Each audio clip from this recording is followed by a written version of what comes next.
Did you know that the Black Business Association of Oregon is here to help Black-owned businesses thrive? They are now offering grants, access to capital programs, and direct technical assistance for Portland-based businesses. Applications are open from October 1st to October 31st, so don't wait. To apply for the grants and learn more about their programming, visit bbaoregon.org. That's bbaoregon.org. This opportunity was made possible by Prosper Portland. Yeah, I'm ready. Wait, did MJ say we're calling this again? Oh, right. No, I got it. I know we're live. Welcome to Monday Night Raw. Live. In person, live Raw.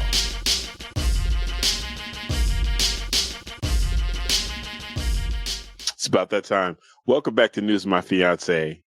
Raw, live, in person, live Raw with Morgan Jones and DJ Ambush. Oh, I thought there was a clip. So.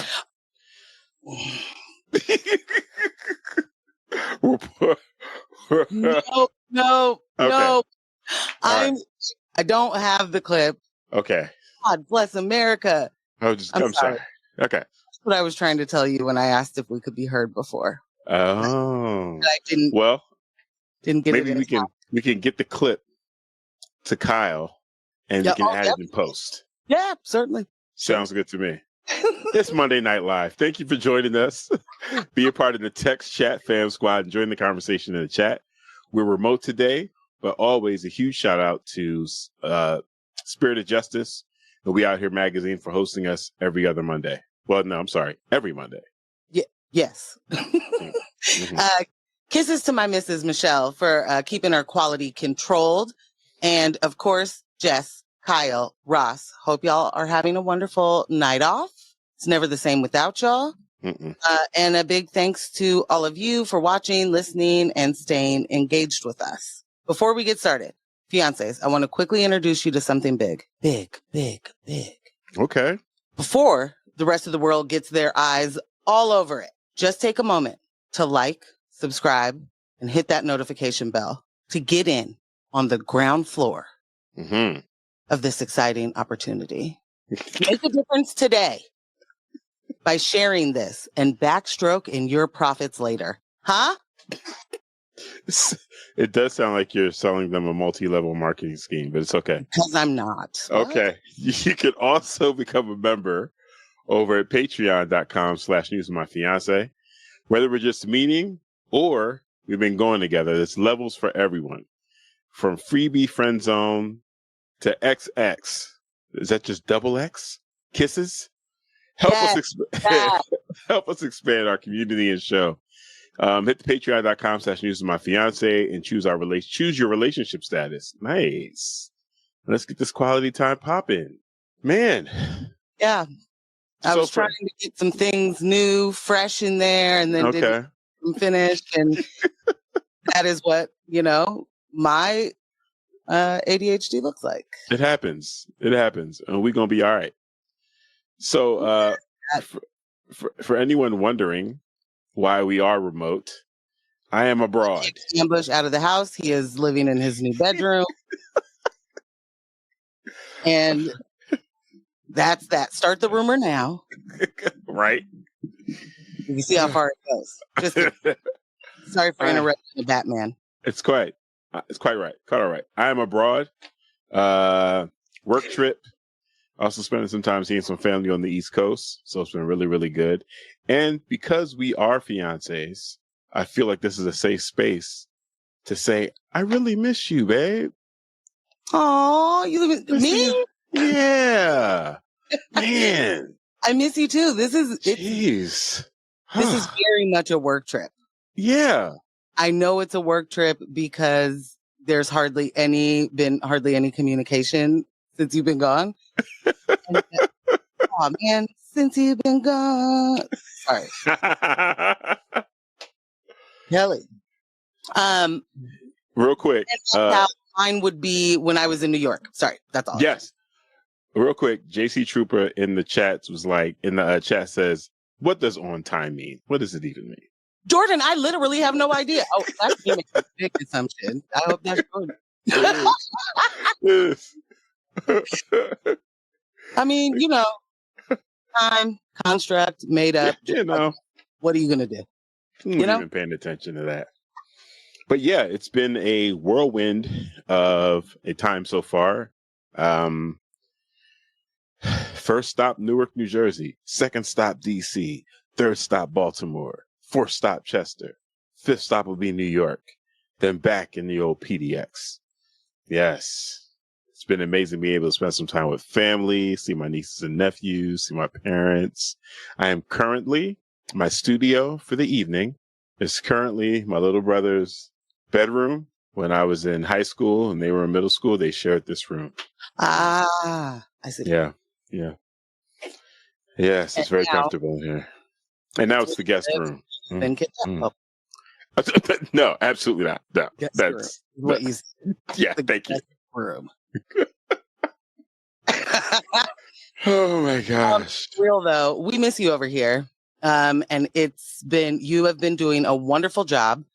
Give you your flowers in front of other people. Giving us all the updates. We keep getting video and pictures and stories. And one of my most favorite things about our family chat is when people are sharing their day in that way, Yeah. So thank you.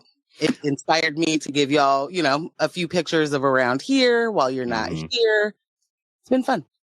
I'm sorry I missed the text last night when everyone was doing good night photos and doing their shots from in bed. I was like, oh, I missed that. Also, the time, I'm still like on West Coast time. So I'm still getting to bed like 2:30, 3 o'clock in the morning here. I am not looking out for you.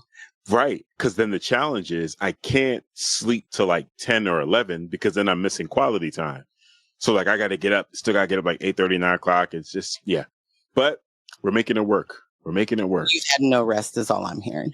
Yeah. I'm catching it here and there. Daytime naps, things of that nature. At least that's the plan for tomorrow. Yeah. Daytime naps. Shout out to my tallest nephew, who might be like one of the tallest people in the family now. It's 7 feet tall. Shout out to Zay. He gave me a hug and his shoulders were on top of mine. Didn't like it. I did not like it. Tall. From over here, it looks like 7 feet tall. Yeah, I did not enjoy that. Also just like whole grown up. Yeah, it's amazing. As a grown up. His younger brothers, one of them is a content creator. He's killing it on CapCut. I can't wait to like dig into everything Adam's got going on. Eli is just killing it in the gaming sphere. I love it. We were having a really good time just talking about, PS5 stuff and games people are playing in the house. That was good. So that was great yesterday. And then today I got a chance to bond with my niece Olivia and my nephew LJ. And they've been reluctant to like really warm up to Uncle K, and I understand it. We haven't had a lot of time together. I get it.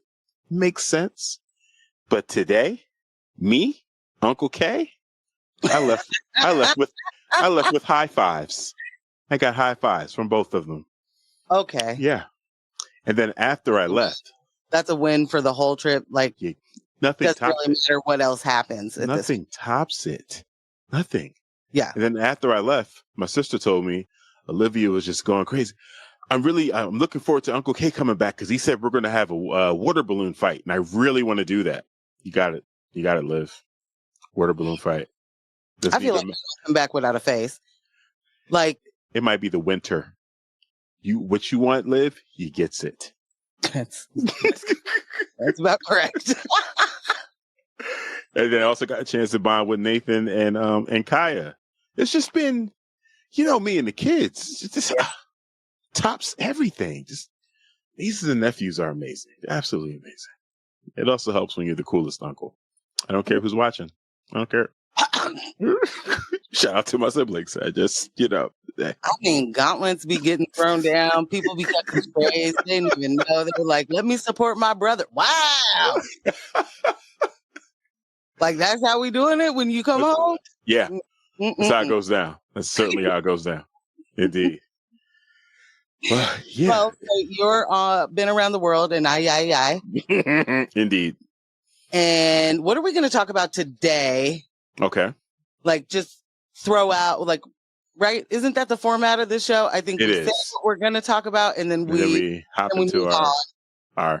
our intro topics. Yeah. So today we'll be talking about white women uniting behind one of their top 3 issues, their image. Yay! The blue friendship bracelets. Oh my God. That might even get talked about before. I don't know. Yeah. I'm pretty it's up and it's stuck about that one. So yeah, who knows? Yeah. Trump's cabinet positions, they're dropping like Molotov cocktails. I can't wait to tell you guys about his border czar, Tom Homan. He said he will not split up families. He won't do it. Okay. So I understand your concerns. He won't split up families. And Morgan, I see you winking. Yeah, because families must mean something else now. Families equals Apple. Oh, so actually, what he was saying to complete his sentence, he will not split up families because he's sending you all home. Oh shit! Sorry, please. Yeah, that's what he said. You don't have to worry about me separating parents from everyone goes. I'm sending you all home. Yeah. So, which brings us to, post-election day in a post-racial nation. It's Obama. Does this actually feel different? Or does it feel different? 1, does it feel different to you? Mm-hmm. 2, is it actually different? Or are there too many theories and thoughts and think pieces swirling around and making it feel like there's a lot to be looking at, Mm-hmm. And I need you to tell me everything about the Starlink conspiracy because oh yeah, serious business, serious business. we can use. Yeah, Elon's up to his old shenanigans. your favorite guy, Mr. Musk. Well, just y'all wait. You're gonna get another topless photo of him in the next. Oh man. Yeah. Mm-hmm. Oh no. Go ahead. I was going to say we did jump into, as far as our warm-up thoughts, we did jump into a little bit of what I got popping here. Yeah. It's been an amazing experience, honestly. I think I sent you guys. Yeah, it was you, Ken, and Lily, a photo of one of my dinner procurements here. So, guys, outside of seeing my family and whatever business or I'm conducting whenever I come back east. One of the things that's like at the top of my list, I'm so fat, is food. There are food places that I have to hit when I'm here that are just so important to me because it's like I can't get this stuff back home, especially at the prices, right? So I'm at all the food's terrible, y'all. I want to be clear, and by terrible I mean to your health. Yes, like this is not locally sourced. Yeah, you're not about to be like, "Ooh, what's he about to put me on?" No. What do I also get to eat? No, this is not a Tarian anything. No. No.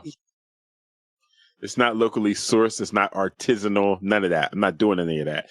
I'm not saying that gentrification hasn't brought some of that to the area. It definitely has.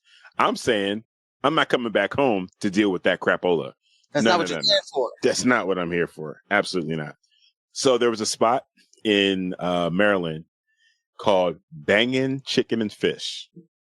Bangin'. The platter I ordered, 2 pieces of trout, 2 pieces of whiting, 4 drumsticks, 3 chicken fingers, half a tray of fries, and 2 slices of bread.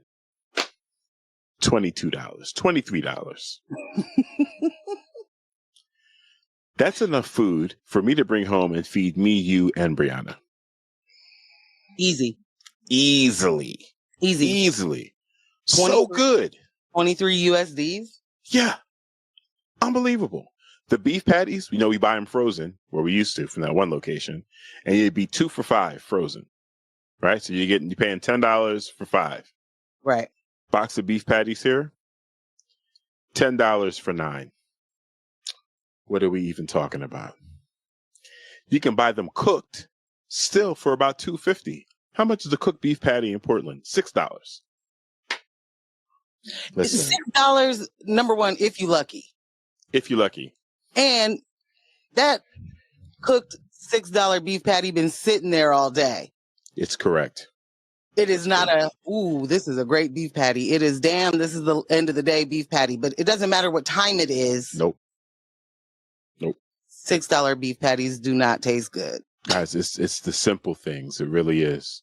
I was hoping to be able to grab a slice or maybe a couple slices from Naz's Pizza down here in Chester before I leave. I may not be able to do that. I was hoping to get a platter from Showwell's. I don't know if that's going to happen. Tomorrow's kind of a tight day, but it was amazing either way. And you got what you came for, right? Yeah. Like, oh, family. Is that what you're saying? Oh, no. Oh. I meant with the banging spot. Like, it gave you the fried things that you needed that you would have got at Showell's. So, like, if you don't get Showell's, I understand, tastes different, all those things. Yes. But the nature, the fried, that's what I'm here for, a fried platter. Oh, yeah. Absolutely. Drop it in the oil. Let's go. I feel like you maybe got that part is what I was going for. Oh, yeah.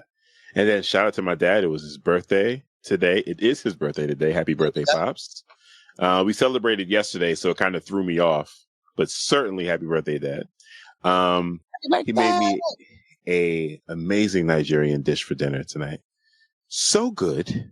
So good. It would have put me to sleep if we didn't have to do this broadcast. So, yeah.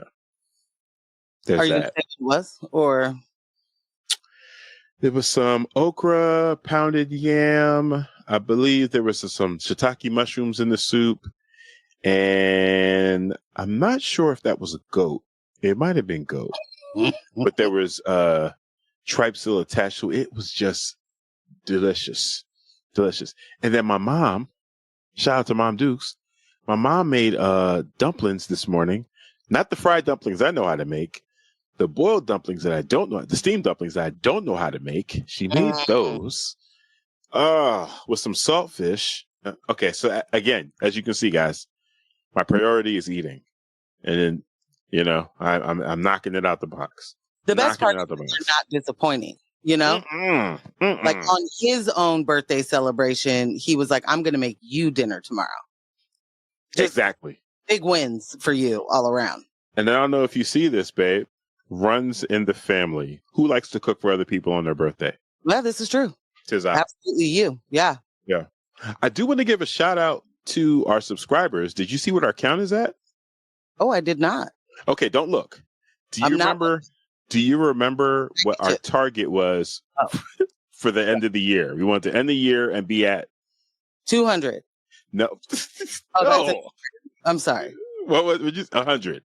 I think that was Instagram. Instagram was cool. That's my bad. Yeah. Too many numbers. We wanted to be at 100 on YouTube by the end of the year. Yes. Absolutely. We are currently at 96. Yes. Indeed. Your fiancés are showing up. Y'all. Thank you. Like, so much. Yes. That's what I'm talking about.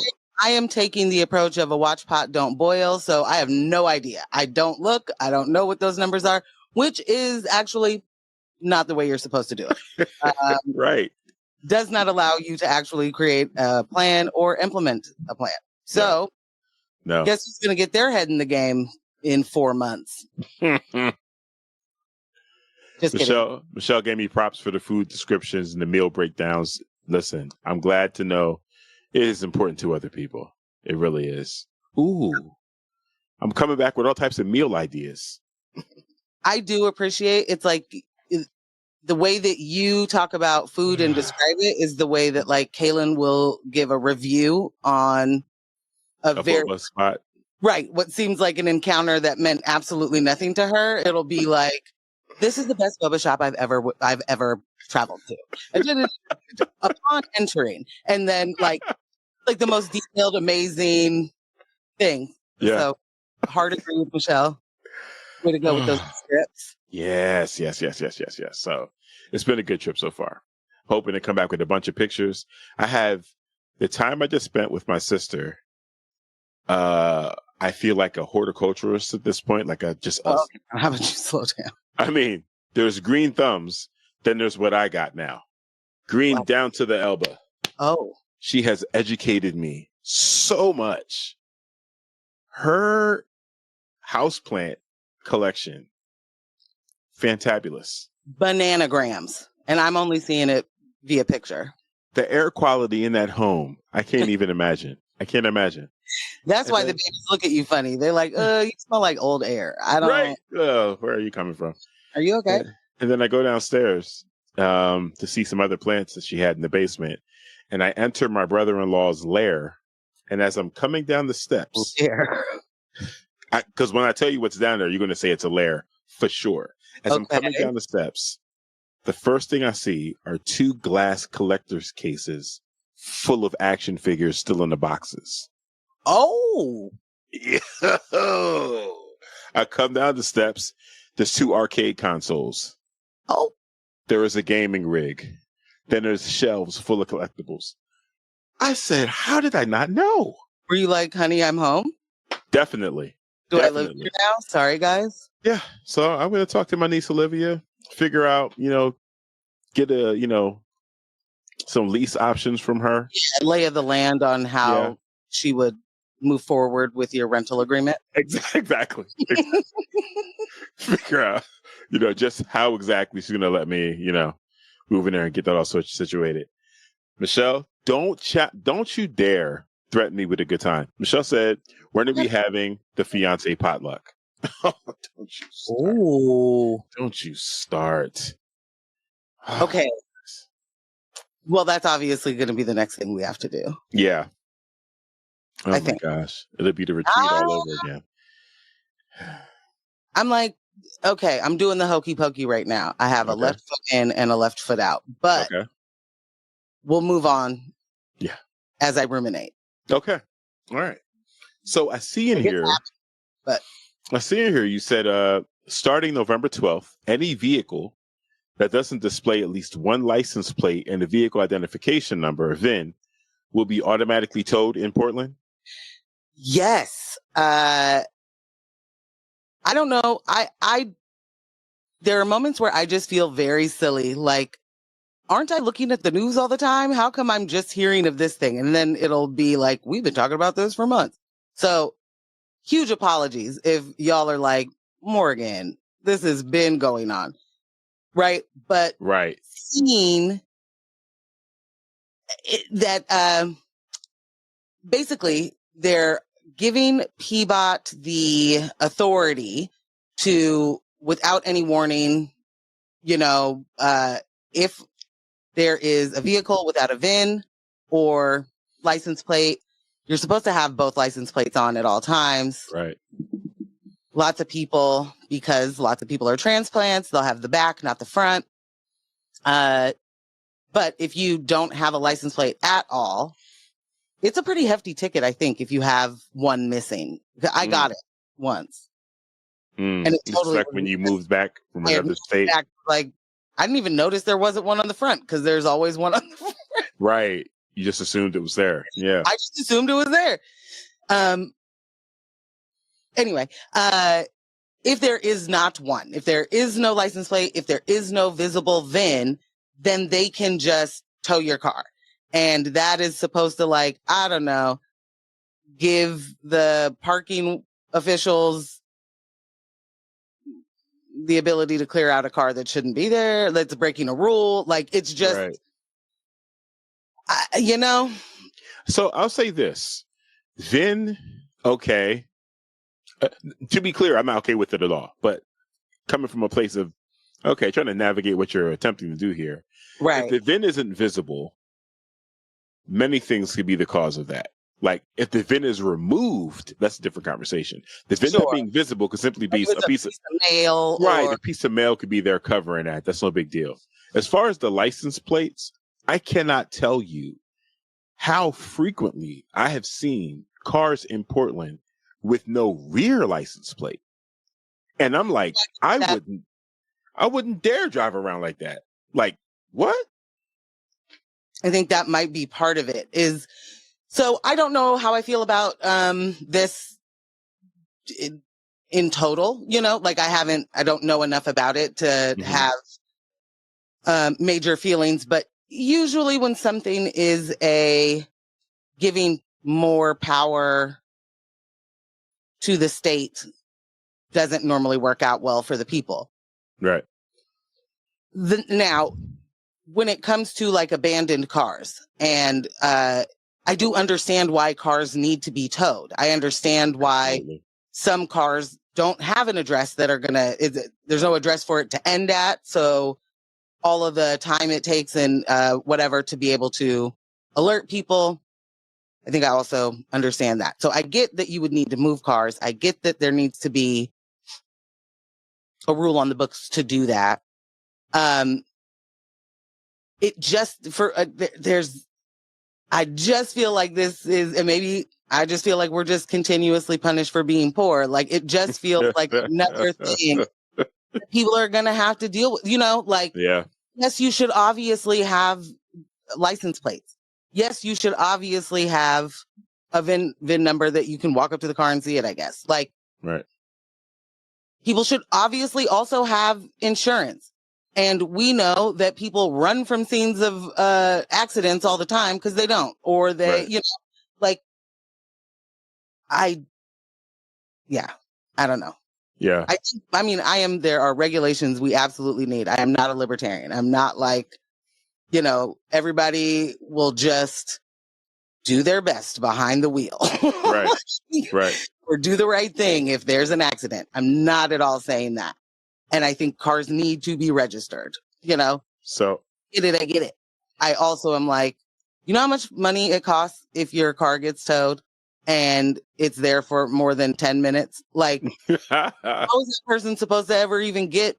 And then what's the end of that? The end of that is the city has been able to keep a car and then either scrap it or sell it at auction, and win, minus, I guess, no minus, yeah. And then that were someone's helmet, they have not another one again. I think it might be a setup. Portland, for people that don't know, is like a hub for Hollywood in the way that a lot of shows and films get shot here.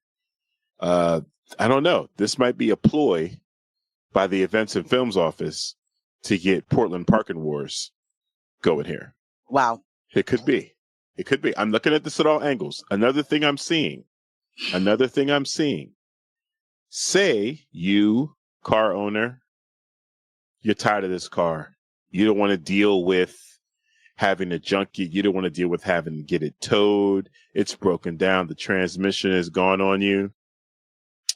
You certainly can now scratch off your VIN, remove your license plates, push the car into the street, park it, leave it go. The city will take care of it for you. This is sound advice for News with My Fiance. Oh, that's not what it is. I am to be quoted. When quoting me, use the name Morgan Jones. What is the matter?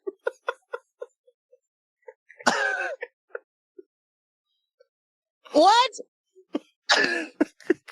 And my least. What'd you say? He said, and I said, scene. Scene. And I think ultimately this is a very bad strategied attempt to target the house's population for not having their VINs visible. It's just another way to say we can just pick up your cars and take them. So we remove your tents, we remove your bags or makeshift camps, and now we can take your cars and mobile homes or wherever it is that you're sleeping and storing all your belongings. We can just take that now because you have so much stuff in your front window that your VIN isn't visible and you don't have a license plate, and we're going to take your car. I think ultimately what this will end up doing is creating another problem, right? Like what you said. So you're taking all these cars now. What's the game plan? Do we now, how is this working?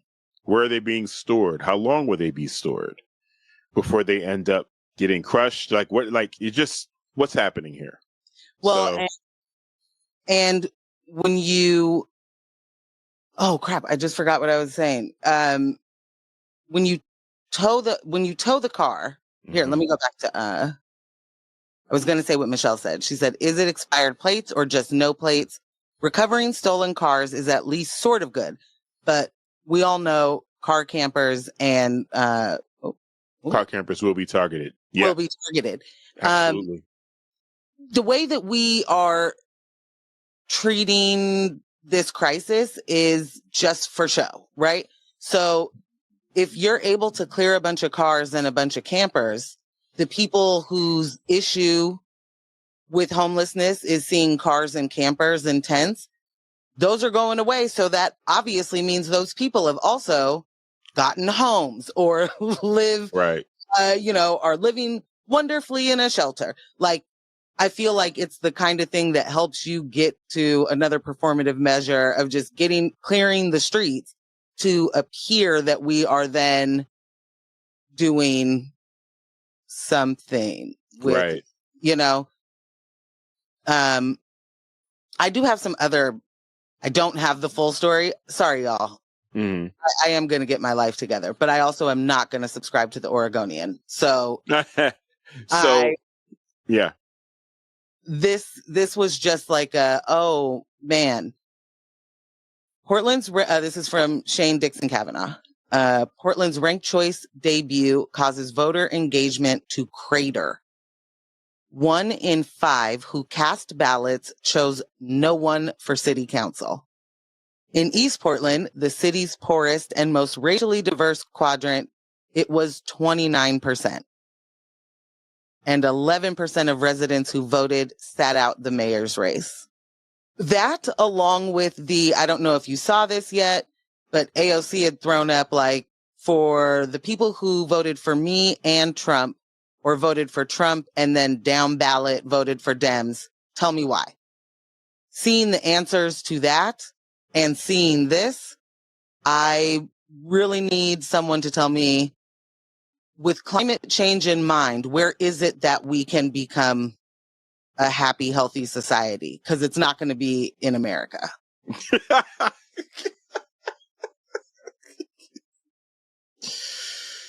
1 in 5 people who cast a ballot chose no one for city council. No one.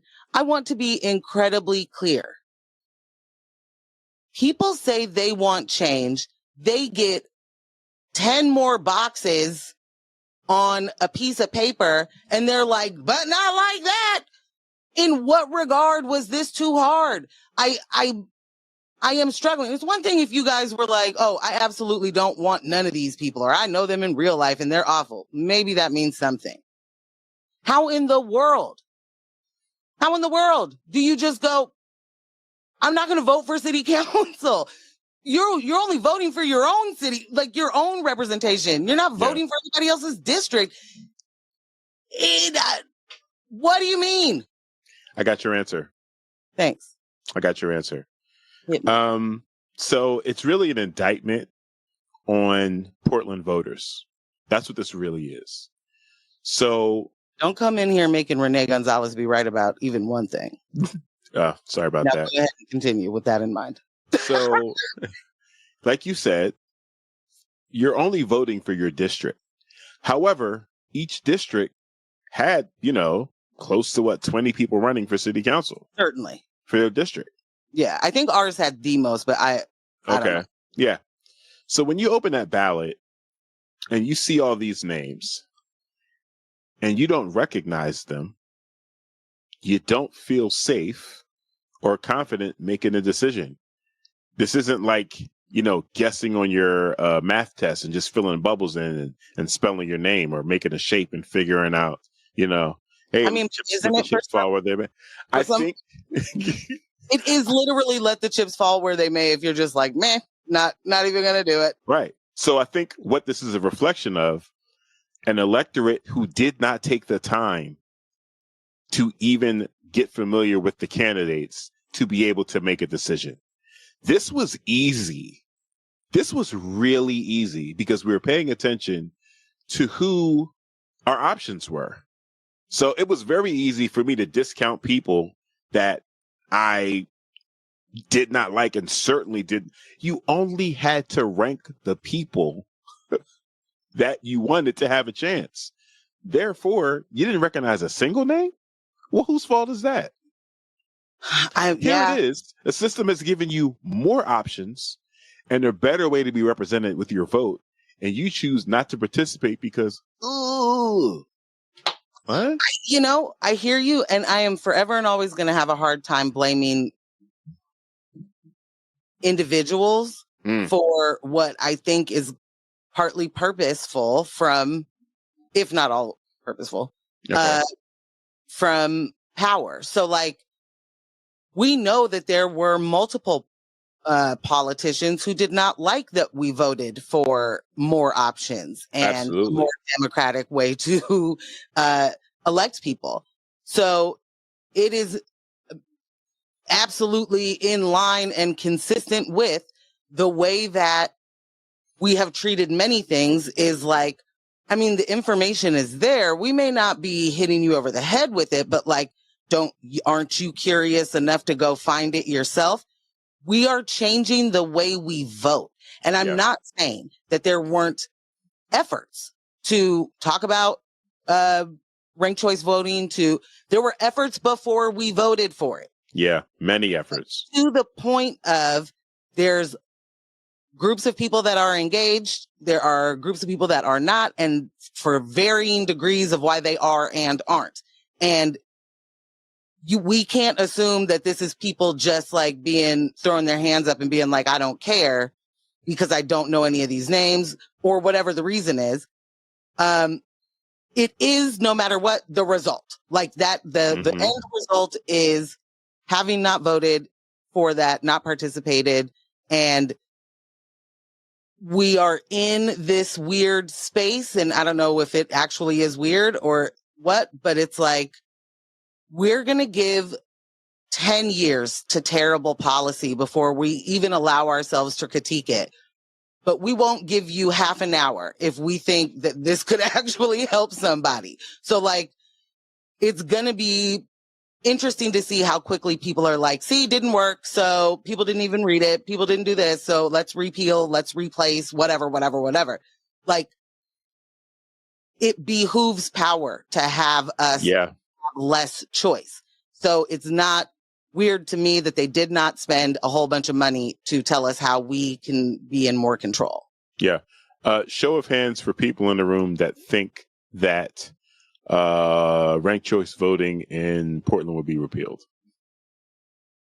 Repeal? Like, I don't know if you can just repeal it, but tell me what you mean. I think there are going to be efforts to reverse it, to go back to the old voting. But the people who are in power now were elected by that. Yeah. I think there will be a concerted effort, whether it's People for Portland, whatever the new version of that is.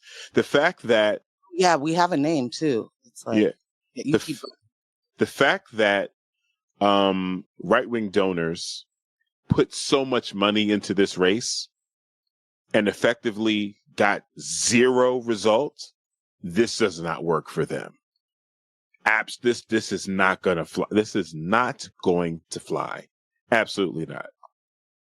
It's putting power in the wrong place. They're supposed to be able to buy elections. That did not happen. Like, honestly, going into this, I thought we were going to get stuck with Renee. I really did. He was everywhere. And not in the ways that I would have liked it, where it was Renee stuff all over the place. And that stuff was there. But I was like, it felt like watching, this big tidal wave. And it's just like, well, we see it coming. It's not a whole lot we can do about it. And then he didn't make top 3. And I was like, whoa. But so this is that's a part of, for me, that's a part of the truth is always going to come out in the wash kind of thing, right? Like, we're hearing that really right-wing rhetoric coming from people. We're hearing people say that's what they want to get their city back. But they also at the same time are like, I used to be a Democrat and now I am not and you know, because race riots of 2020, like they, Right. they need change, but the change needs to help them get back to a place they've already lived in that actually never existed. Like, you know what I'm saying? It's all. So my point is, we continue to try and keep up with what are people really looking for so that we can talk about it in a way that actually relates to their life or something like that. And what we'll talk about after the break, a lot of people ain't paying attention to none of the stuff that we talk about. They're not paying attention to the policies. They're not paying attention to, like, you know, and we know some of that, but there is something in us that doesn't allow us to, like, just hold that and apply it across the board. But, like, we are looking at people like Portland does want change, and the group, the citizenry continues to vote for it, even when stuff fails, because it fails by underfunding or no funding or, you know, different disinformation campaigns. Disinformation campaigns. Like, what it gives me is hope that the actual citizens aren't just buying into it and giving up. Those just happen to be really loud voices.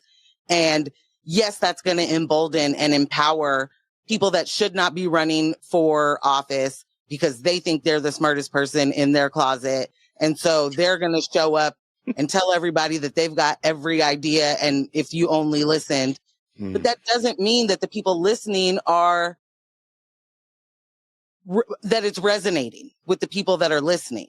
Right. And so that's what this election, the hope I'm finding for Portland is for the last 5 years of it being these homeless people and these tents and these drug addicts and right? Like, y'all got the person who said they would do it. They didn't do it. And we did not make that person mayor. Like, that's growth, Portland. Yeah, that is growth. That is growth. Those other people are still extra loud, but I don't think the sentiment is as much as it is, say, across the rest of the country. Like, or across the rest of the state, in all honesty. Like, so as a city, keep in mind, a lot of those people or voices you see online live in Battleground, live in Lake Oswego, live in places where Portland is just a hop, skip, jump.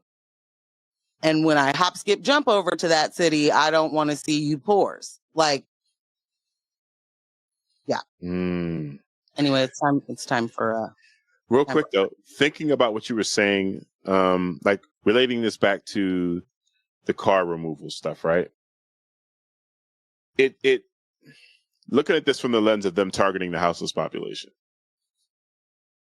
It's an expansion on an existing strategy in the way that they've been focusing on revitalizing downtown and getting all these tents and campsites and getting all of the unsightliness, right? But when we're talking about parked cars, these are in neighborhoods. Indeed. So you are expanding the operation, the cosmetic Portland cosmetic operation, cosmetic cleanup, to now we're going to neighborhoods. And there was something that preceded this. A couple of months ago, we heard about the parking authority going into neighborhoods and ticketing. Yeah. If you're licensed, if you're facing the wrong way, you're facing the wrong way parked. I am your a jerk registration's expired. But that's not ticketing worthy. Get out of the, like, what? This means absolutely, at least as far as I understand, it means nothing to the flow of actual traffic in the neighborhood street, you know? No. Not like you got to do the zipper to get out. No. Which apparently no one knows how to do. I will add on to really quickly what you're saying about a further, bigger situation Mm-hmm. where, Trump has already said that he's going to ban homeless camping and create tent cities. Federally. Yeah. And so we've already, been words tent cities have been thrown around in so many ways. And I'm going to be interested to see what that becomes. And I don't mean the actual physical tent city. I mean the rhetoric around it, because it was Portland is a tent city. San Francisco is a tent city. Mm-hmm. Los Angeles, Seattle, right? But so now are you actually doing death camps? I mean, tent cities where it's going to be like, I don't know, the middle of the Mojave? Like, what do you mean? Will it be right next door to where you put transgender people because they, I don't know, don't exist to you?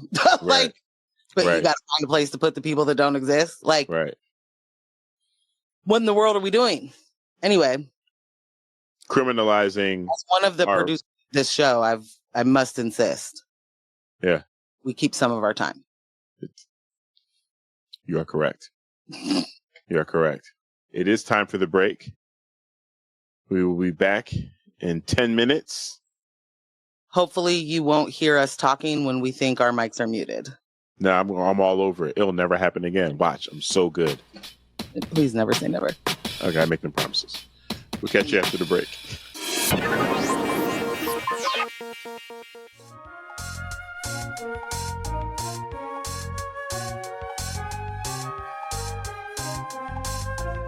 Boom.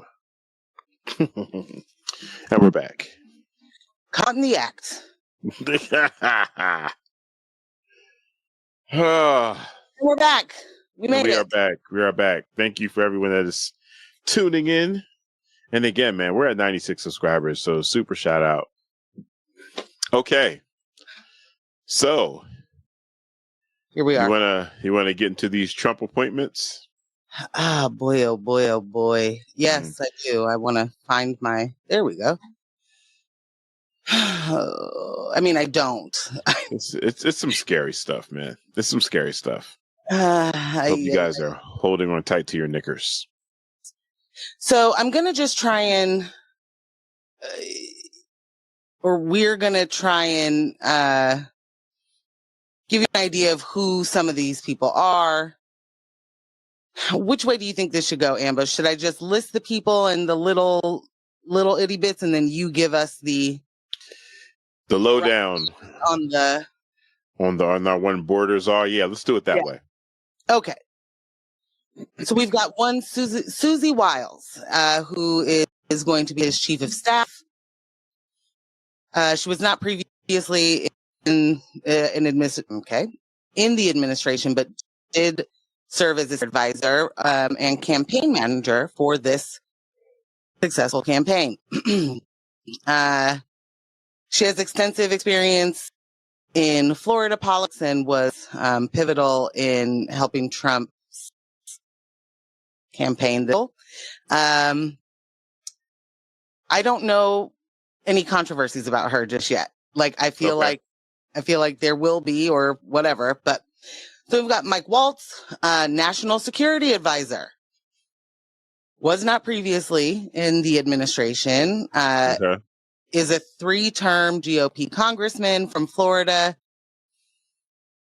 This is the kind of thing where I'm like happy to see him go from Florida politics, because the less Republican politicians you have in Florida, the better Florida will get. Right. But not sure if that's where we want him to end up. Yeah. Right.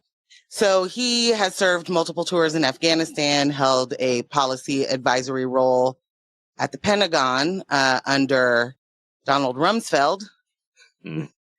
Wow.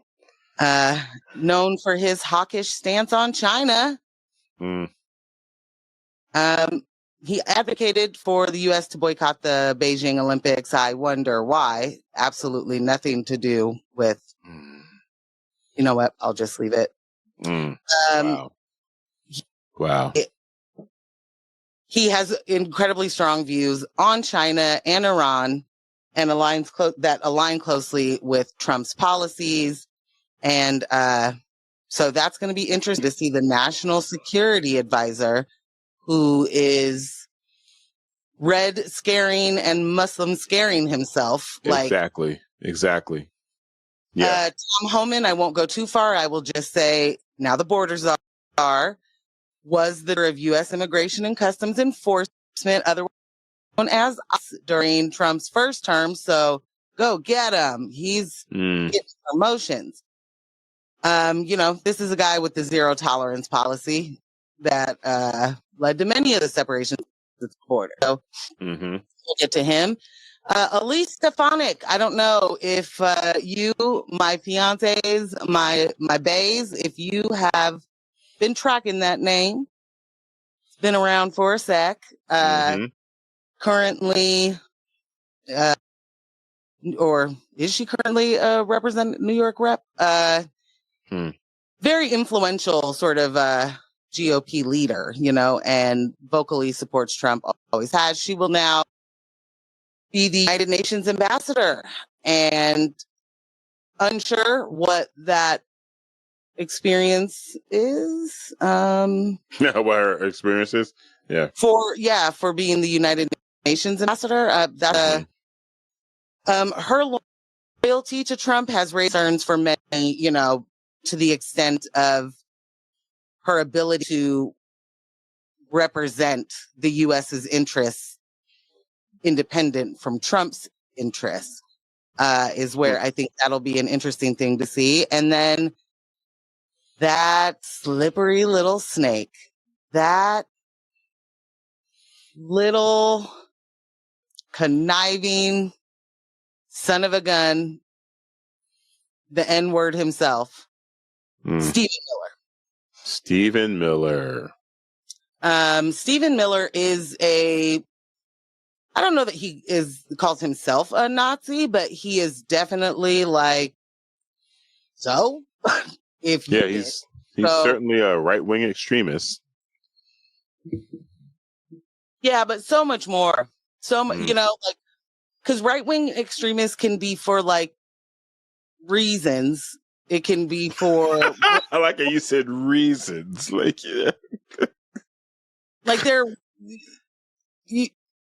one issue voter. There's reasons that people are I believe in that guy. Stephen Miller doesn't give you any reason other with an ist at the end of it. There is only or ism at the end of it. It's if are you a racist if you love Stephen Miller? Yes. If you think that he's doing anything great, you should check on you. So Stephen Miller, who is definitely the send them all back, lock them up, but also do the border, and also who doesn't want a white utopia, is going to be the deputy chief of staff for policy. The fact that we're going to have to see more of Stephen Miller behind their microphone in the White House, in the press room, just saying whatever every single week, every other week. I don't need that. I don't need and that. I don't know that we will have to see him in the same, you know what I mean? We'll have to hear from him. I know he will want us to hear from him. He loves to talk. Yeah. He loves the camera. He loves to show you that he is the king of Slytherin. He is here for every moment to show you he is, there is not one fuck he could find for anyone who isn't a white man. And he has no problem telling you, believe him when he tells you, because he has not changed since he was in college having no friends, or high school having no friends, whatever it was. But previously, what I want to remember is that he was one of the most influential voices in shaping Trump's immigration and social policies during his first term. And he is a staunch nationalist. He is absolutely hold the Christian. He's I don't need none of that. I'm a nationalist. It got nothing to do with somebody else's Bible. I'll use it if I need to. Right. But this is for the white man, and that's who it's for. And when I say America first, that's what I mean. Meet white America first. And white men first. We'll get to you hoes later. Like, he's not talking, he don't care about your trad wife. Right. Someone else's trad wife. He don't care. Women are of no consequence. Did you already have babies? Great. Who needs them? Right. Like, you've done your duty. Did your job. Now you get to just go, spread your seed or something. I don't know. Right. You'll have more babies with women that you don't have to talk to again. Right. Lee Zeldin is the administrator of the Environmental Protection Agency. Ooh, Lee Zeldin is a former U.S. representative from New York, longtime ally of one Donald John Trump, and has little to no background in environmental policy, which is great, which is exactly what you need for the EPA, because we're already doing so great. We're already like making sure that there's a true understanding of just how bad it is.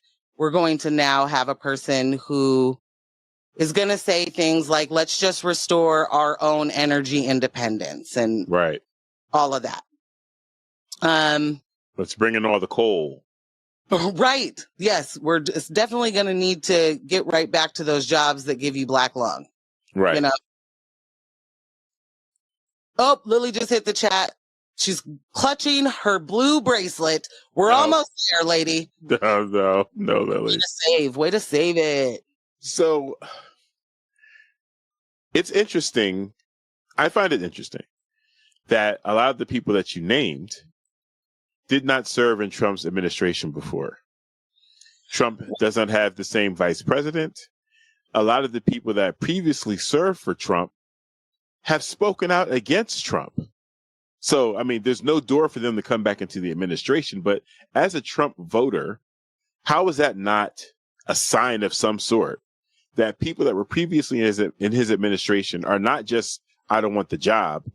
They're not just saying, don't bring me back. I've moved on to the private sector. They're saying, hey, you guys, don't vote for him. He is horrible. Here's all these things. This is what I had to experience last time I worked for this man. He is a lunatic. You in the front. Fuck those snowflakes, Right. Like, right. They weren't built for it. They don't know what it takes. They're not here for change. They aren't strong enough to handle the way that Donald Trump's going to save us. Like, we continue to look for the reason and the reasoning and the sense that is common or even makes it make sense. Yeah. And the reality is, and we could just move into this really quickly, they don't care about that. They don't care that Mike Pence, who they were able to use as this will be the adult in the room, so you guys, everything's going to be fine, to, oh my God, Grandpa, you don't know anything. And, like, all it takes is, I no longer agree with Trump, and the reason why doesn't matter. Mm-hmm. It could be he killed my mom. Yeah. There's going to be a swath of people that are like, but did he need to? Obviously. Right. What does your mom do? What'd your mom do? And so us looking for an understanding, like I was telling you earlier, AOC threw that question out and then posted the answers. The question, if you missed it, was, for anybody that voted for Trump and me, or voted for Trump and then Democrats down ballot, tell me why. Many of them were like, you both are outsiders here to make change, or Trump's going to get us money and then we can worry about the rest later. Wow. In the comments, somebody had said or posted a screenshot of a man who was saying, people say that, he's a dictator, and I think they're probably right. And I liken him to Hitler. What? But I voted for him because who cares? Like, you're acknowledging, here, I'll find it. You're acknowledging that this is, we're in a place where I recognize this person is, you know, not great. We can give it that. Here's the quote. He's good and bad. People say he's a dictator. I believe that. I consider him like Hitler, but I voted for the man. I'm sorry, but you voted for the man. That's wild. Like, I believe he's a dictator. I think he's like Hitler, and I voted for him. But your reasoning will be an economic anxiety that can't actually be that, because you're dealing with somebody who claims to be a billionaire, who is in fact backed by billionaires, who has never once and never will all of a sudden start to trickle that wealth down. Like, it's already, if you make less than $360,000 in a year, your taxes are going up, bud. You know? Period. And how many of those people are making $360 a year? That's like not a thing. Wow. So Trump's not bringing you the money. What he's bringing you is, I think that a lot of white people don't believe themselves to be racist, right? And that because white supremacy allows white people to decide what racism is, when it is, how it is, you know, you can all of a sudden just use the word white and you're racist. However, that's not what racism means. Right. Because of that, a lot of people are, I think, couch their real fears, and those real fears being white people not being the majority, seeing non-white people in positions of power, not even realizing or caring to find out if that non-white person's, you know, power would then how it would affect them, be beneficial to them in their lives. We don't even get to that point, right? Because I get to say that it's an economic anxiety, and I'm not saying that that's not a thing. But what I'm saying is people that are sitting on that, and the pundits that are saying that's all this was, always think about what they're trying to make it be. Economic anxiety was a dog whistle for anti-Black a gabillion years ago, right? So today it's not all of a sudden a different meaning. It's, I don't want the Black being the one in charge. Right. And I already had to do it. Damn it. I had to do it twice. I had to do it twice in a row. And I didn't like it, so I voted for Trump. Now, there is a lot of the constituency there that ended up voting for Trump that would have voted for Bernie, but we can move on from that. This moment.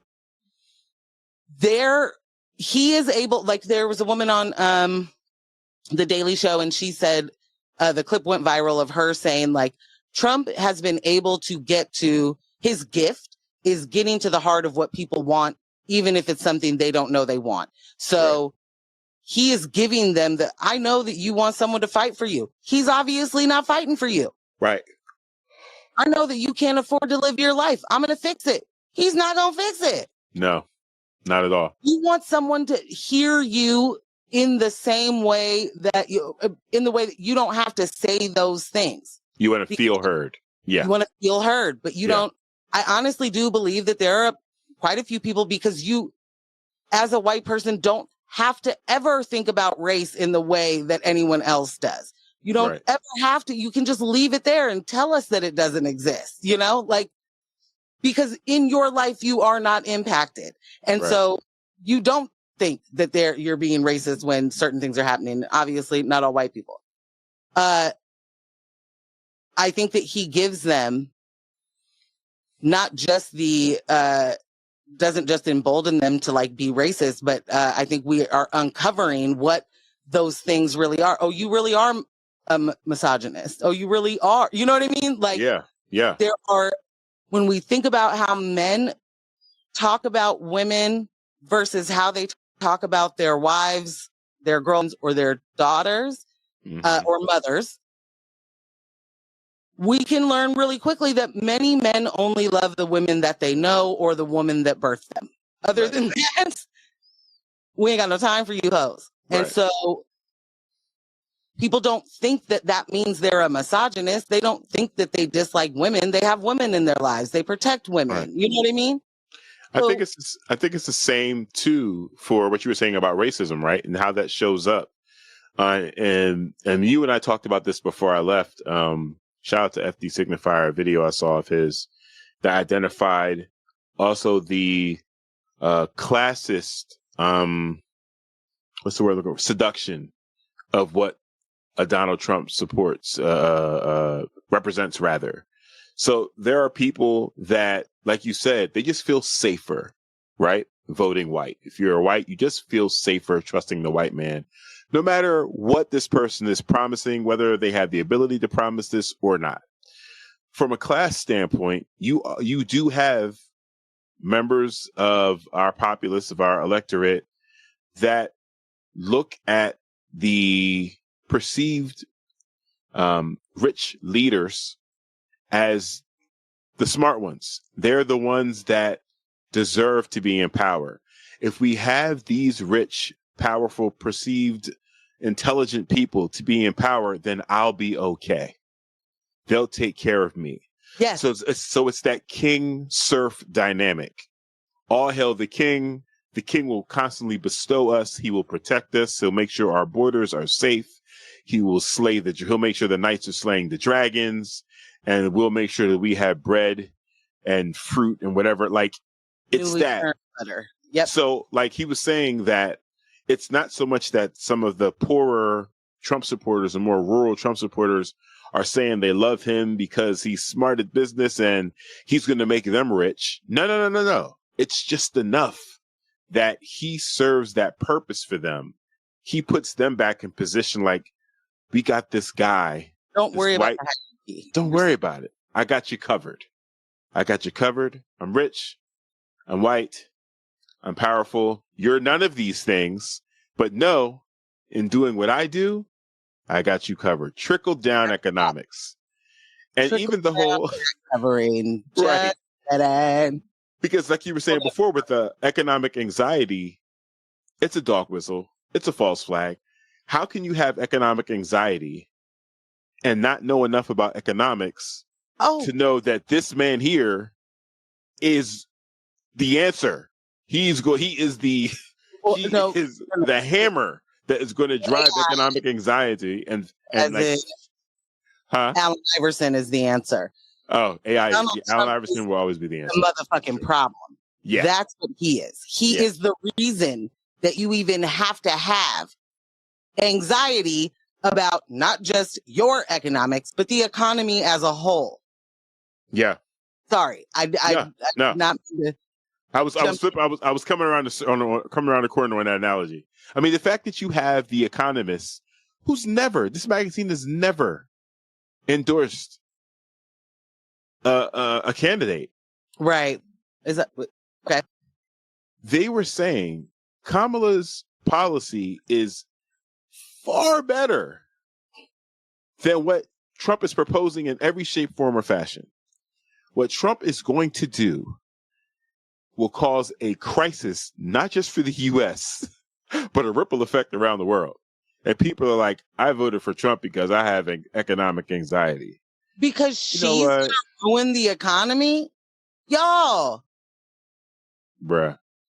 All you have to hear is Bidenomics or in Biden's economy. That's all they got to hear for them to be like, it's bad. So Kamala economy, bad. You know what I mean? You haven't spent your life shitting on a gold toilet. So right. What do you know about money? Like that,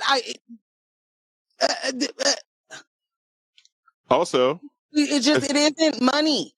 It just isn't, because you got people right now. Biden is telling us right now that the economy is great.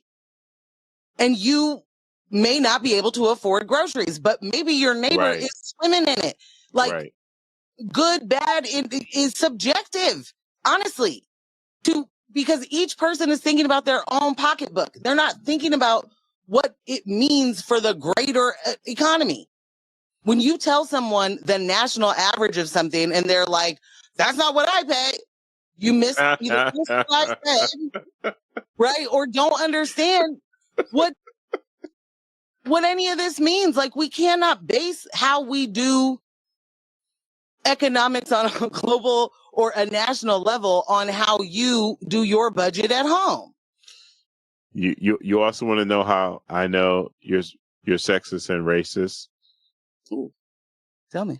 You're calling this, you're blaming Kamala for anything that's happening during Biden's administration. No, I'm actually not. Not you. I'm just saying, like, that's what they're out. Yeah. No, that's what that I was doing it. No, but that's what's happening. They're referring to all of this, like, and Kamala. Y'all do know she's not the president, right?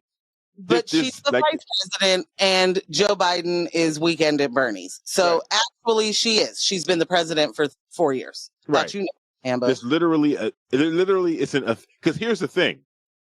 It's both. All the stuff is Kamala's fault. And on the other end, she ain't never done from the same group. Well, what has she done? Not even in there for 4 years. She doesn't do anything. She doesn't have any experience. Well, which one is it? Experience. Which one is it? Does she not do anything, or is she responsible for the hell that you're in? It can't be both, bro. Like, it just can't. It can't. And there's the tricky part when it comes to, we're obviously looking for some reason here because you're saying there's a reason. So where's the sense? And you actually can't, because that's what they'll do. And I don't just mean Trump supporters. I mean anybody on some shit that they're just not willing to hear anything differently about. Right. And again, I say that even though you have heard me say, I will not waste my time in certain conversations with people. The difference here is I'm not going to waste my time because I actually have read. I actually have studied. I actually have done these things that you refuse to do. Right. I also have a completely different lived experience than you do. Obviously, everybody does. But my lens is going to lend me to see more lenses than yours. Right? Right. It's going to give me an edge up in a leg up in that regard. Yeah. I'm not going to waste my time having one-on-one conversations when I'm not in the same school as you. So have at it, but I'm not going to waste my time. Right. I don't mean have at it to you. I mean, I'm not going to do it. If someone's in good faith trying to learn, that's a different situation. Right. The folks that are like anti common sense, and by that, I mean, just take a second to read the actual article instead of sitting there and basing your whole political opinion on two headlines. Bullet point. Right. A bullet point that a person who actually profits off of it just fed you. They may not even know what it means. You may not even be able to ask or figure out. No. Like, no. There's just some talking head that got paid. Exactly. Yeah. Nick Fuentes was recently doxxed, and it's at a place where he don't even live because he lived with his mom. Really? Of course. Learned a lot about Nick Fuentes in the last day and a half, but he started with the Your Body, My Choice. And oh, yeah. I remember seeing that. So homie got doxxed, and then, that's definitely going to be like the anarchist Antifas are coming to my door or whatever.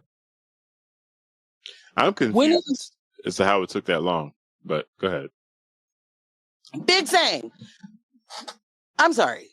Don't mean to yell. Big saying. This is a person who has done nothing but be despicable since we've seen his face on the internet. Right. And he's a kid. Like, and honestly, Google, I don't know how old Nick Fuentes is right now, but some of the things that have come up recently is like, well, yeah, no wonder. He is just an incel who has not had any reason to be different than he's being. And he's also just a person that's trying to get clout and money. So he's 26. He's 26. Yeah. Thank you.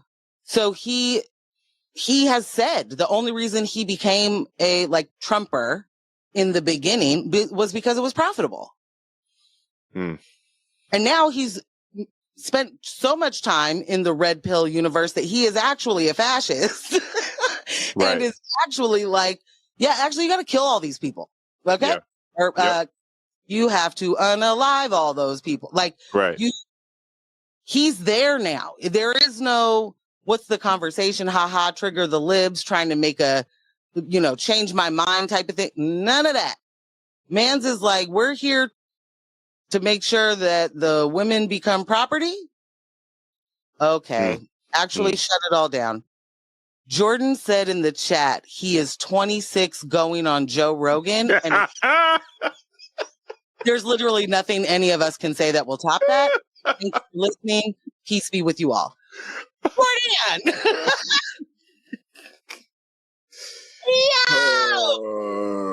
Literally 26 going on Joe Rogan. Yeah. So great.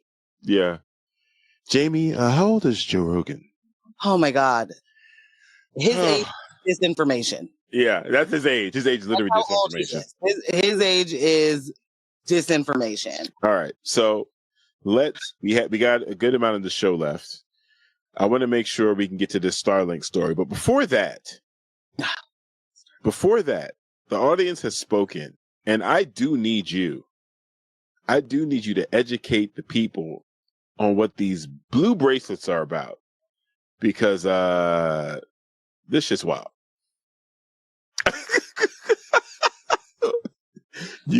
I was trying to see if I can't see or hear, will it mean I don't have to do anything? No.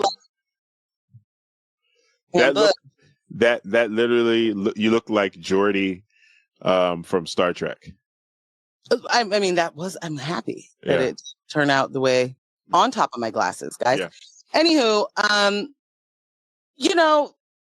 Trump won an election, and the last time there were pussy hats, and everybody broke out the crochet needles, and they were like, pussy power or something. Right. And then they wore the hats, and they walked down the street, and they said things like meow, I guess. This time, in an effort, this is different than the pussy hats. The pussy hats was a uniting behind all having women's the same rights. Yeah, I think. Okay. Mm-hmm.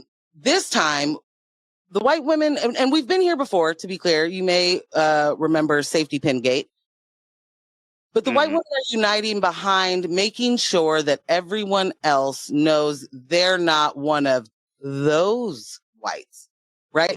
So my name might be Karen, not one. So I think we're supposed to know that we're safe in that person's vicinity because they have on a blue friendship bracelet. So this is a friendship bracelet saying, yes, I am a white woman, but I did not vote for Trump. Is that what's going on? I'm a white woman, but I am not the kind of white woman that doesn't care about you enough to vote. I didn't vote for him. I did the right thing. I voted for Kamala, and that's going to be that. Know that I see you, I hear you, and in this house, we don't discriminate against or see color or whatever it is. All those things say. I think that it's supposed to signify that they are safe. Oh my God, Lily in the chat. This is a moment of actual inclusion, I believe, because, Lily is terrible at crochet. There are a lot of women but you need to get how to make a friendship bracelet, Mm-hmm. And now you can get those crafty little fingers to work. Right to work, making all of the blue bracelets that somebody's Etsy shop is going to profit off of, like nobody's business. And then everyone's going to fucking forget because you actually probably voted for Trump anyway. Right. Thank Michelle. Don't blame me, bracelet. No need for accountability here. It's literally that. Yeah. Don't hold me accountable. I realize that I mostly lump you all together. But in this every case, other instance, but please disaggregate me from the rest of that group. Like, yo, nasty. in what regard? And what I really want to know, and to my white ladies and femmes in the chat, if you can explain to me, even if this is not your belief, what is this outside of just centering themselves? Like, how is this not just white women being like, pay attention to me? Right. Hey, guys, I see that you were talking about me. Let me redirect the conversation. I want to make sure that you were, in fact, my name's Claire. Were you Right. talking about me? Okay, wonderful. Like, Right. what I need to know, Lily, what I need to know is what y'all sisters be thinking? Like, what's the thing? I realized that there wasn't like a full blown white lady meeting, but like, Are we sure? well, You would not have gotten the invite. So you can't just say. But I have so many of a white lady in my life, you know, and no one sent me the screenshot the same way I got screenshots of little black kids getting slave auction text messages. But I feel like the white ladies in your life are ladies who happen to be white. So maybe they didn't absolutely agree with the text either. Some of the white women in my life are women that happen to be white and not being like flexing on them hoes because they're white. And that's absolutely correct. Right. I don't think that means they're auto off the list of the lady meetups. Though. They got purged from the email list. They might have. Because I'll tell you this about that: Lily and Michelle would have got purged. So there's that. It's true. They would have got in trouble a long time ago. But I'm really like at this point of like, explain to me who they think they're help. What is this supposed to do? And then tell me when we say no, thank you. Actual action would be cool. They're like, this is action. I'm making a bracelet. Yeah. How do you not see this action? So I'm gonna tell you the truth. When consumer culture is your whole identity and you're not actually interacting in meaningful ways around any of this, you just know to rep your team colors. So because I'm not one for performance in any shape, form, or fashion, right? When I saw it, I was like, so tell me, what do you want me to do with this? As an actual black, when I see you, because there's videos of them assembling the bracelets, like I should care. When I see you wearing the bracelet, you're supposed to hit them like that. Oh, okay. I'm supposed to be, I see. Hey, twin. You're supposed to give them, it's giving ally. The answer is no. The answer is no. It's, I'm not convinced. 1, 2, I could give a damn. 3, please stop walking around doing this, forcing me to see your bracelet. Stop doing this. I don't want to, I'm purposely ignoring it. Like, are we rolling sleeves up? Are we gotta be? Gotta make sure you understand. Yo, Jordan said, I thought those were thin blue line bracelets. No, I don't know if you've been seeing me react. The chat is lit because he said, this is clearly not about me. I'm showing you that I am a safe white. Coach Michelle says, do we need some safe white t-shirts? Lily, you are safe with me. And then Jordan bringing it with, I thought those were thin blue line. They are. They are. Yeah. They literally are. You will still call the police. These are the same women that will cross the street when I'm walking down the street with my black kids. Like, yeah, I don't want your purse or your parka. Like, I don't want nothing from you. Or your Birks. Or your puppy. Or your, like, anyway.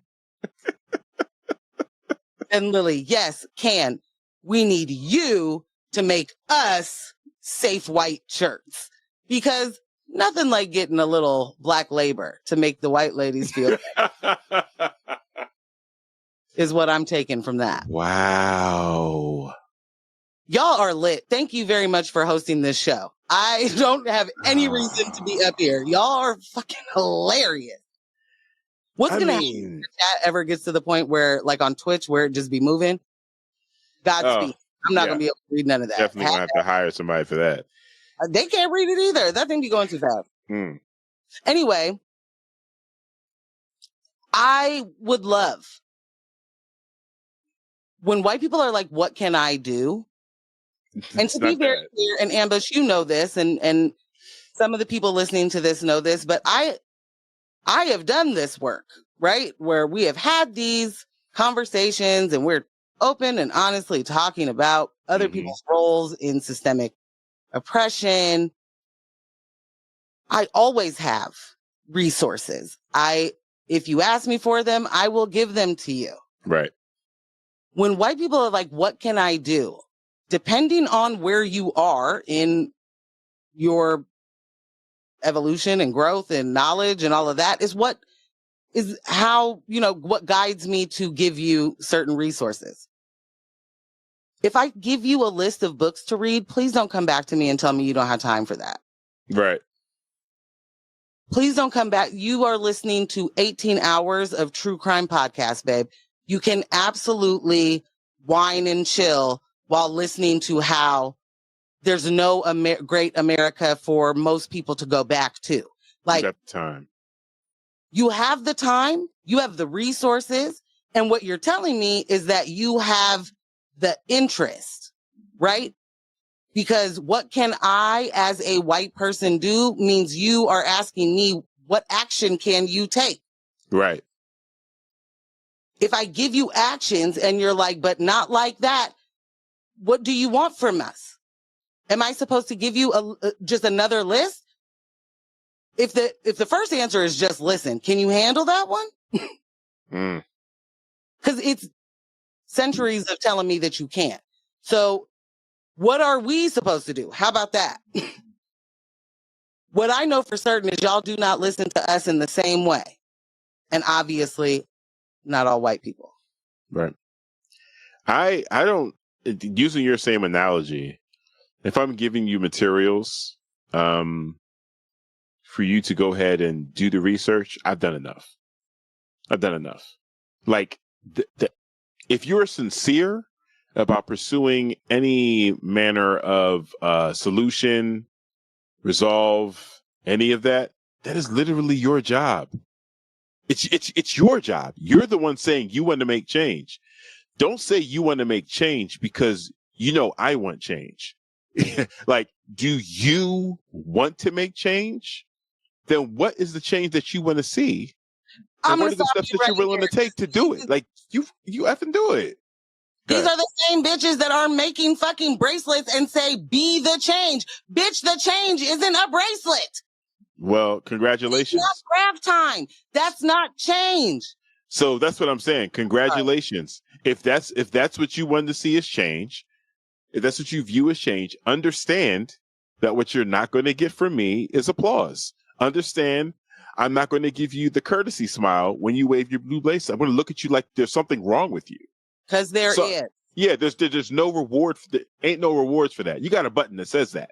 Like, yeah. First of all, somebody has to actually take Jordan's internet access away. You don't get to be on the internet anymore, Jordan. Sam said, I think Robin DiAngelo wrote a book about blue bracelets, and that's the end. Like, wow. What do you mean? Wow. How's anybody supposed to follow any of the shit you're putting in the chat? Jordan, start writing the show for us. No, this is literally how Jordan shows up every time.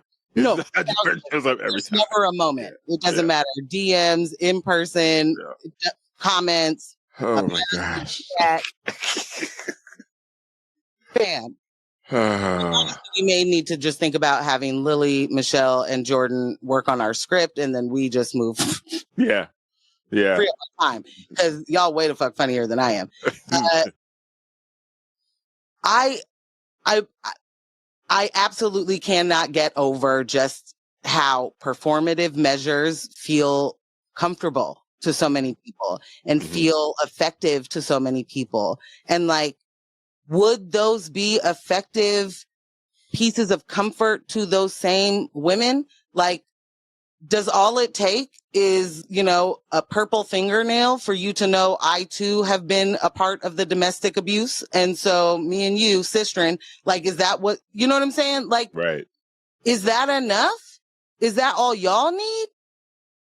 Cause I feel like we be getting the scraps and we're supposed to love it. And like, if you got those same scraps, would you be hyped? Right. Real quick. So Lillian said, crosses the street so you feel safe. Thank you very much. Michelle said, I honestly think a lot of women think the worst thing possible is to be anxious. Ooh. Wow. And bracelets are supposed to make others feel less anxious. Problem solved. Nothing material to see here. Bam. I almost forgot to pay the white lady to tell me about myself. I'm going to thank y'all for coming out. God bless you. Good night. Like, yeah. Yeah. I want better for all of us. Like I was saying to Lily earlier, I am at this point of being like, there is no way for me to like, not me, us, like at like the world that I want to see and that I believe a lot of people want to see. And I'm not even joking when I say this. I think the majority of people want to see the same world that I want to see. It is the minority of people that would feel out of power, that would feel, you know, like their legs aren't underneath them anymore because they can't step on X amount of necks at the same time anymore. They can only do two, whatever it is. Right. Like, they just don't know that, one, they want those same things and that they would be beneficial to their lives. And two, they don't know how to let go of the fact that other people deserve it too. It is not. Right.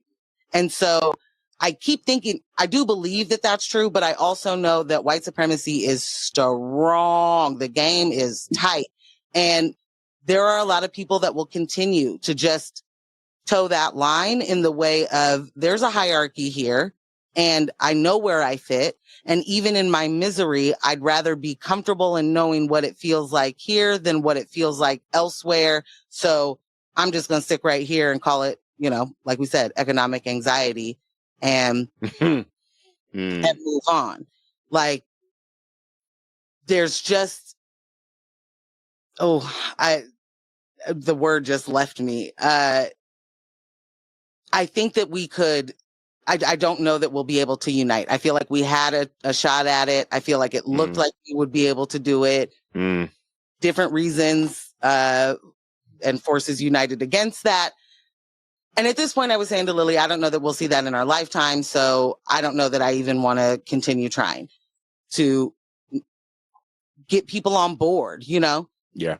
And I understand that giving up is not the thing that you can actually do. But you can take a break. You can take a pause. You can take a breather to reassess. That's totally fine. And we got to be comfortable with that alone because we can't just keep pushing and pushing and pushing and grinding ourselves up. If we won't do it for capitalism because we understand that isn't a productive way to move forward, why would we do it for social justice? It's not productive either way. We got to take breaks. We got to hit the brakes. That's fair. Yeah. Yeah. We've been here before in the way of like, I don't know what else to say or do. And I mean that in the way that like, I am not here for your performative, the organization's performative. Let's just do this thing so that we can tick it off the box and then we'll get a grant for having done it or whatever the reason is that all of a sudden you give two shits to have a conversation about how someone else's life could maybe be different. Right. Outside of education, in order to change people's understandings, which changes their ability to, you know, move forward with their perspective in other situations. Like if you grasp one, you should be able to grasp the other, right? I can give you enough examples of how you are being a thing or how you have been a thing, what it looks like when you're not being that thing. we should be able to apply that across the board, right? I don't know how to get folks to do that. So in a conversation that I saw today online, I'm gonna keep shouting out the brother FD. It's not enough that he provides such great content, but he also refers to other people that he's learned from. And then he said in the conversation with his mentor, he was saying that it's not enough for us to educate. It's not enough for us to recognize disinformation and misinformation. The powers that be, the right, the oppressive structures use propaganda very, very well. And if there's anything we've said about the left and progressives, is they don't market right. They just don't market right. They think introducing the truth is enough. Yeah, we're fighting against propaganda. We're fighting against money. We're fighting against marketing. We're fighting against all these shiny lights. We're fighting against entities that are paying podcasters $5 million a month for 4 videos. But if we just put truth on the table, people will get it. No. He was like, we have to treat the truth. We have to put it in its own propaganda model and not feel bad about doing that because it's actually the truth. So we have to create marketing strategies around actually educating people. Just having the information available is not working when you're having it up against a media engine, multiple media engines. Like even the news that some people would rely on as down the middle, we know isn't. We know CNN is not down the middle. We know MSNBC is not down the middle. We know that there are people on the left that are effectively Republican light. So we have to do a better job of actually pushing the education and marketing the education and creating actual propaganda that makes people understand what's actually happening to them, as opposed to just saying, hey, the information's out there. Read this book, check out this podcast, follow this YouTuber. Like that ain't it. There's a couple of things here. One, I felt like that was a personal attack. Two, Twasn't. No. Can't actually tell me how it landed.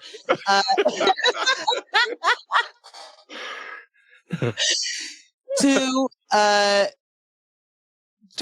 just got distracted because Jordan said, wait, should I not be watching Tim Pool every week? Right. One of the things I was going to say is Sam Cedar from Majority Report often is like, yes, I'm doing propaganda. Yes, right. Yes, I'm propagandizing right this second. Like, so to your point of that person saying we need to do that and we need to not shy away from it. That is agree. Yeah. And it is another thing where people hear the word, have a negative connotation and just move forward. Like propaganda does not mean indoctrination. You know what I'm saying? Right. It doesn't mean you all of a sudden are in a cult. It's a communication model. Right. Yeah. And a very fucking effective one. And I'm not trying to like, yes, we should all be doing but yeah, actually, because the Overton window has shifted so much that when I hear people say the left, I don't know what that means. And I do, to be clear, it's always been a spectrum, like everything's a spectrum, right? Now it is when you are calling, and this is not the first time it's happened, but when you are calling like the most corporate serving capitalist Democrats, the far left or, progressive or Marxist or communist, all of that's for a reason, right? But two, it really gets people who have absolutely not one fucking clue what any of those words mean. It gets them being like, well, I fucking guess it does. Again, not saying that we are responsible for the way that every single person takes in information, but in real life, we have made it so different than what it actually is. And there are people in Portland saying right now that Renee was going to be a progressive, like, stop it. These words we cannot let them, one, just start to mean other things. Right. When they really do, importantly, represent a differentiation.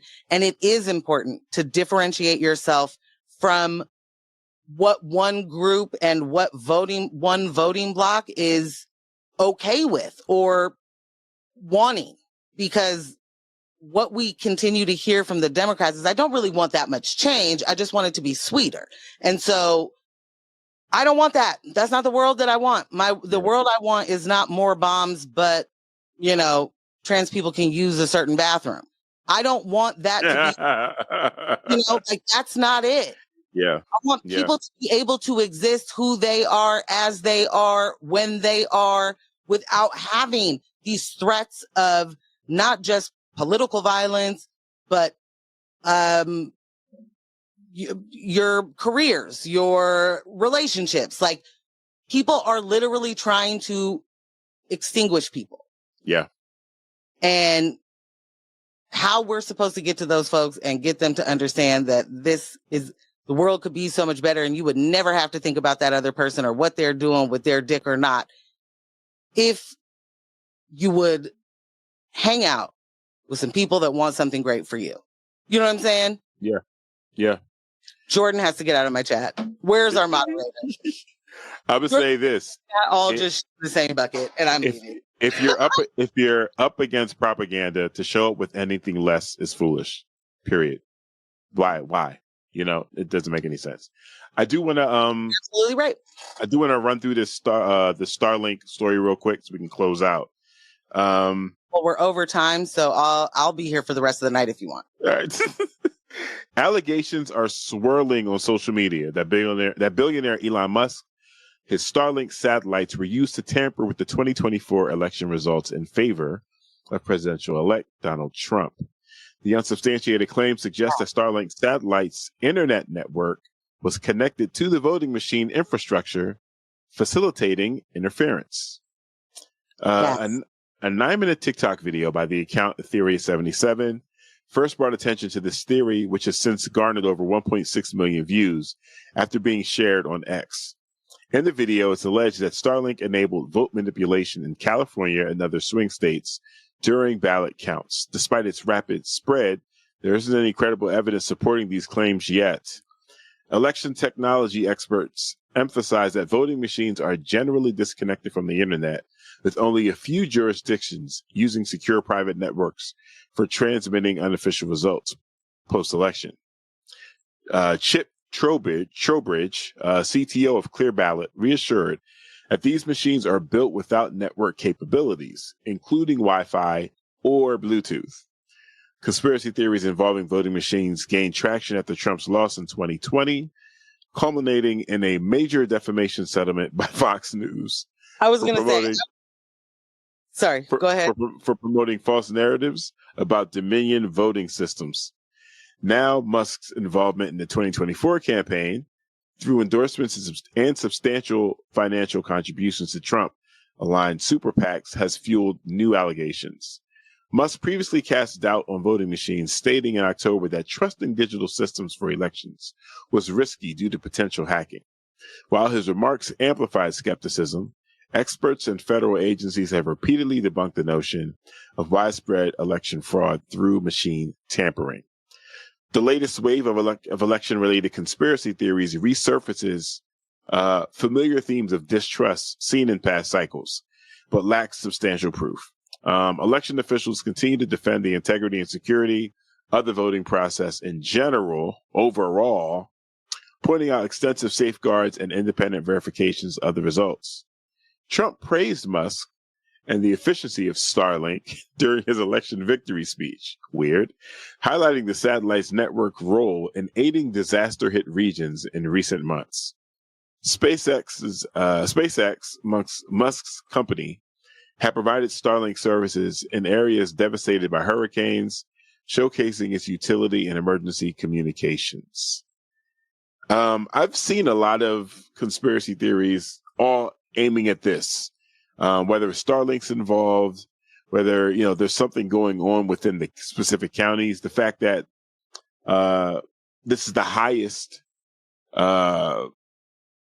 popular vote turnout for a Republican in decades. And then also that he got all 7 swing states. People are like, there is something fishy here. Yeah, a black woman.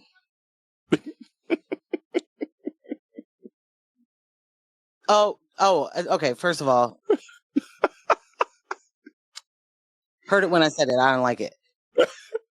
Second, I'm not saying that there isn't something weird, right? Right. Who am I to disagree? But what I definitely know is we've been in this exact place before where it was like the internet does not connect to these particular voting machines. That is not how this works. This is what the thing was, right? Mm-hmm. Dominion won nearly $800 million from the defamation of Fox News saying that the voting machines were rigged or whatever, right? Yep. There's a lot happening and questions abound because that's where we live in the world right now, I think. So there's where was he immediately following? How come he wasn't, I understand Diddy's in jail, but we know that the bottles needed to be popping on celebration night. Like, where were y'all saying, I won? That didn't actually happen. Mm-hmm. There have been moments that are like, he has said, we don't need more votes. Don't even worry about it. Don't even come out to vote for me. We got enough votes. We got enough votes. Don't even worry about it. There are things that are questionable. And I don't know about that's the best turnout for a Republican in decades, but I know that less people turned out to vote this time than they did last time. And last time, 81 million people voted against you.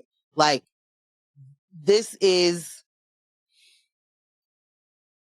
far less unprecedented, in my opinion. When you run a goblin, apparently, against a black woman, the goblin's gonna fucking win. And not because that black woman isn't qualified, not because that.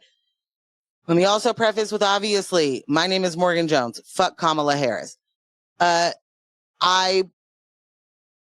isn't that I think that she was about to be our saving grace by any stretch. It isn't that I believe that she believes what you believe or wants the same world that I want.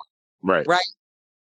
But what I know for certain is that Donald Trump wants to make a lot of us not exist. And I know that folks don't want to believe that because they very simply don't want to say that, or they don't like, you want to talk to me about what's in someone's heart when they're saying, I'm going to deport all of you. I'm going to get rid of the rest of you. I'm going to make it so that women have zero rights. Like, he has said all the quiet parts out loud. I don't need to piece this together. This isn't that big of a puzzle. Sam told me who's important and who isn't, and what non-important people are going to get. Right. So like, I'm about to forget where we were going. Starlink. So when it comes to all of these conspiracy theories, there's reasons. Right. There's reasons. I'm not saying that there aren't things for people to be keeping an eye on or squinting at. Like, there are reasons. But what we're not going to do is give a scapegoat to Elon Musk. Look at what he did in your fucking face. He created a pack on his own with his fucking pocket change. And then he kept giving that pocket change to one person in order for him to retain the ability to be the completely limitless billionaire who continues to get money from this government to do things. Because, I'm smart, because now I do all of the space. So NASA can just come here. Like, that's the thing. We cannot get here. We know it. It's there. We already know where that was. We don't have to look for Starlink. Right. Like, eye on the ball, eye on the money, eye on the right. Like, it's all they don't try and hide it. At all. Fam was like, At Project 2025, never heard of it. Heard there's some good stuff in there. Okay, my guy. Did you never heard of it? Did you read Or it? is there good stuff in there? Which one is it? There's stuff that you're ready to implement. Like, they don't try hard enough. And we continuously think that the hierarchies that exist are true rather than those are masks, you know, like it ain't got nothing to do with your intelligence. It ain't got nothing to do with how hard of a worker you are. It ain't got nothing to do with, you know, earning your spot or pulling yourself up by your bootstraps. Who was your daddy and how much money did he have? Right. Right. Who was your daddy's daddy? That's it. And if those questions don't equal hundreds of millions and an Ivy League school with a legacy admittance, what do we really have to talk about? Right. Donald Trump is dumb as literal rocks, and he graduated from a school that would be great to anybody else. So, like, it's in front of us. We don't need to look for the conspiracy. The shit is wild. Pay attention to why he said he didn't need no more votes, I guess. Yeah. Pull that right into it. Ask him that question. You know? Sorry we went over, y'all. I hope. No. I think they enjoy it. Hope we're not mad at it. This was a wonderful Monday. I've had a very long, hard weekend. And I'm be honest, I definitely was like, not going to be able to do this tonight. And I'm happy that I was able to do this. I'm happy that you were up for doing it via satellite. Starlink. I'm here via Starlink satellite. I love all y'all in the chat. Yes, thank you guys so much. You know, in real life. Shout out to y'all for spending some hours with us. This is so tight. We really appreciate it. For real, for real. Straight up. This episode was made possible thanks to our remote crew. Kyle G, Residual Audio, Jess Morgan. I didn't mean to say your last name, Jess. Michelle. Sorry. And shout out to what would be today our, in-studio sponsors. We Out Here Magazine and Spirit of Justice. Thank you for hosting us every Monday that we are on location. And big thanks to you all for listening and watching and staying engaged with us. Please stay engaged with us all week. Follow us on Instagram at News with My Fiance. Follow Ambush at Scambeezy. Follow me at Portland Morgan. And I really want to make this clear. If you follow me or you follow Ambush, you should quit playing and follow News with My Fiance. Like, our numbers should be close to the same. I should see his numbers plus my numbers together for News with My Fiance. That would be awesome. It's what I'm waiting for. You can also become a member over at Patreon at patreon.com/newswithmyfiance. You can sock it to our pockets. You can become a free member. What we are really looking to do is build community and expand the show. So however you can help in that way is what we are hoping you can do. We're not asking for anything that would make your life harder, but signing up, being a free friend over there, helping us get the word out, costs you nothing, but it does pay us some mind. I know that's right. Thank you again to our subscribers. Again, we are at 96, killing it out here. But you know the deal. Don't let the individuals distract you from the systems. Poverty is a policy choice. People over profits. Power to the people. None of us are free until we are all free. And we will catch you guys Thursday morning, 7:30 on X-Ray FM. Bye. Thanks for tuning in. And you can catch this show streaming live on YouTube every Monday night from 6:30 p.m. to 8:30 p.m. And our podcast episodes are available everywhere you listen to podcasts except Spotify.